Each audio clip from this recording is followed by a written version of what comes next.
Warning. The following SCP article includes mention of some sexual themes. Some viewers may be uncomfortable with this. Please stop the video if you are not happy to hear or view such subject matter. Thank you. 5, 4, 3, 2, 1.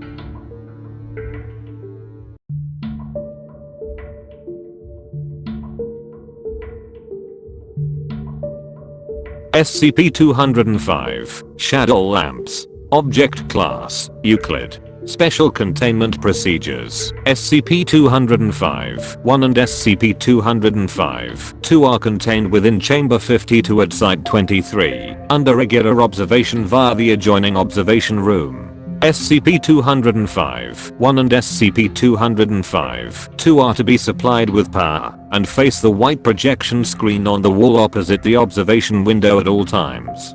Chamber 52 requires monthly maintenance to ensure the continued operation of both SCP objects, their power supply and remote activation controls. Replacement parts and bulbs are kept on hand in the chamber. Maintenance is suspended during the final month of the SCP-205 cycle, occurring in April and October of each year. Should power to Chamber 52 fail, it is to remain dark and sealed for a period of 30 days before local security enters to re-engage power for continued observation and containment. During maintenance, it is critical that only one of the SCP-205 pair is ever turned off at a time. Should both objects lose power or otherwise cease normal operation, the chamber must be sealed for a 30-day period before local security may enter to re-engage power and retrieve the remains of any personnel lost in the chamber. Pending 05 review, testing and observation is to continue before SCP-205 is to be moved to permanent storage. Description: SCP-205 is a pair of flood lamps used in photography. The light emitted by each lamp behaves in a manner unique to SCP-205 and passes completely through any surface that is not colored white. Once the light contacts a white surface, it scatters and reflects as normal and loses any unnatural properties. If the light continues uninterrupted through any matter, otherwise casting no shadow, each lamp will display an unidentified young woman's shadow upon any flat white surface, such as the projection screen in Chamber 52. Whether or not this shadow corresponds to anyone living or dead has yet to be determined, although the shadow appears to reenact a specific series of events leading up to the woman's death. Even if the lamps are slightly moved, the shadow remains distinct and does not lose focus or move along with the one lamp or the other. Only one shadow is cast, although a physical person standing before two lamps would actually cast two shadows. When supplied with steady power and maintained, the SCP-205 pair will go through a 6-month cycle that ends on April 30th and October 31st of each year. Neither the inclusion of an extra day during a leap year nor intermittent operation failures change these dates. Thus, SCP-205 cycle appears to be tied to the standard calendar rather than a set passage of time. SCP-205 will shut off at midnight on the final day of each cycle. Any persons entering or already inside Chamber 52 when the lamps are both turned off are violently assaulted by forces unseen in a manner consistent with the fate suffered by the Shadow Woman, regardless of any other light sources in the room. If the lamps are shut off at the end of a standard 6-month cycle, they can be remotely activated to immediately end the danger and begin a new cycle. If the lamps cease operating for any other reason, Chamber 52 will remain dangerous and must remain sealed for at least 30 days regardless of the status of SCP-205 itself. During a dangerous phase, any equipment in the room is often ransacked, but although SCP-205 itself has sometimes been moved, the lamps are never damaged. On 2 occasions, data expunged were cut into the walls. This strongly implies that data expunged, displaying an awareness of current containment procedures. Overview of SCP-205 cycle. For the first month of operation, SCP-205 will display a still image of one woman in a provocative pose. Although variances have been noted in the pose and clothing of the woman, the individual displayed appears to be distinct and consistent through all cycles. During the last week of the first month, the shadow will begin to move slightly, as if the individual is shifting her weight or becoming uncomfortable.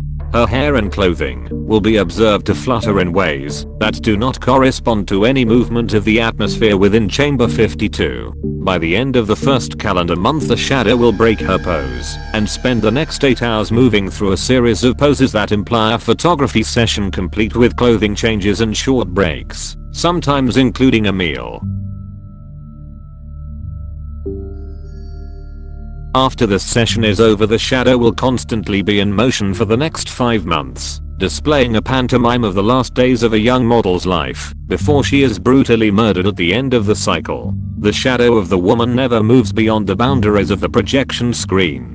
The shadows of objects that the woman appears to be interacting with do not appear unless they are being picked up or carried, and with the exception of the final month of the cycle, any other individuals that the shadow appears to be interacting with are not seen. Although the cycle is slightly different each time, certain consistencies are observed. The individual portrayed appears to have taken up photography as a hobby in addition to being a fashion model. Her behavior implies a great deal of social interaction, although with a lack of intimacy and behavior that indicates living alone, rather than with family or a partner. One implied sexual encounter with an unseen partner occurs in the second or third month of the cycle, and exactly 66 explicit sexual encounters occur in the final month of the cycle.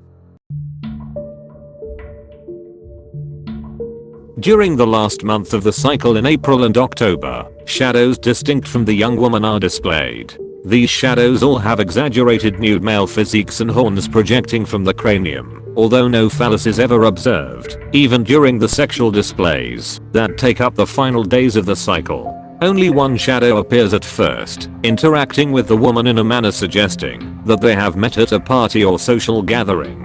The woman does not appear to notice the unusual nature of the other shadow and plays out a series of varying romantic interactions with it. The horned shadow will return to dine with the woman, engage in silent conversations, and accompany her on outings. One recurring event involves the horned shadow introducing the woman to at least 2 other identical horned figures. After the second week of the month, the woman will take photographs of one or more of the horned shadows during one of their outings, always with a non-digital camera that has been consistent through all observed viewings of the SCP-205 cycle. After this event, explicit sexual encounters will begin between the woman and one of the figures, increasing in intensity and frequency until the end of the third week. During the final week of the month, the woman appears to develop the film in her camera for the first time since photographing the horned shadow or shadows. Her reaction to the photographs is one of shock and horror, and her movements afterwards suggest that she attempts to flee and seek shelter behind a locked door, presumably in her home. There she is encountered by multiple instances of the horned shadow figure, which assault her repeatedly for the remainder of the week. It is strongly implied that she is killed during this process, although the assaults will continue until the end of the cycle. On the last day of the cycle, one of the horned shadows begins to grow larger in a manner suggesting that the figure casting it is approaching the SCP-205 lamps directly. It will eventually overcast all other shadows, and at this time both lamps will be physically turned off regardless of any modifications made to prevent a halt in operation.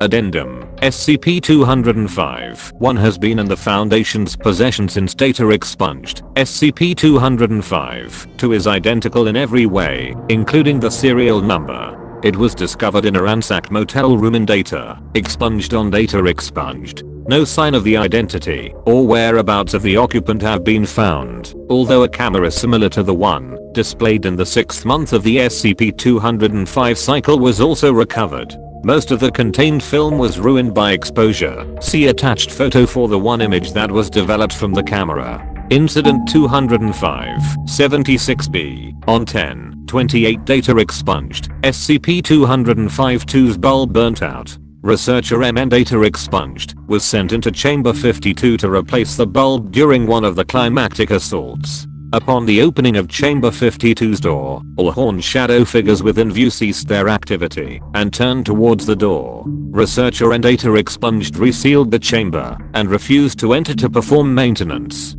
Shadow figures did not resume their usual activity for approximately 3 hours. Incident 205, 77A, on 4/28 data expunged. SCP-205-2's bulb exploded. Shadow figures all ceased activity and looked towards the chamber door. No staff were dispatched to replace the bulb. Chamber 52 sealed and abandoned for 30 days according to procedure.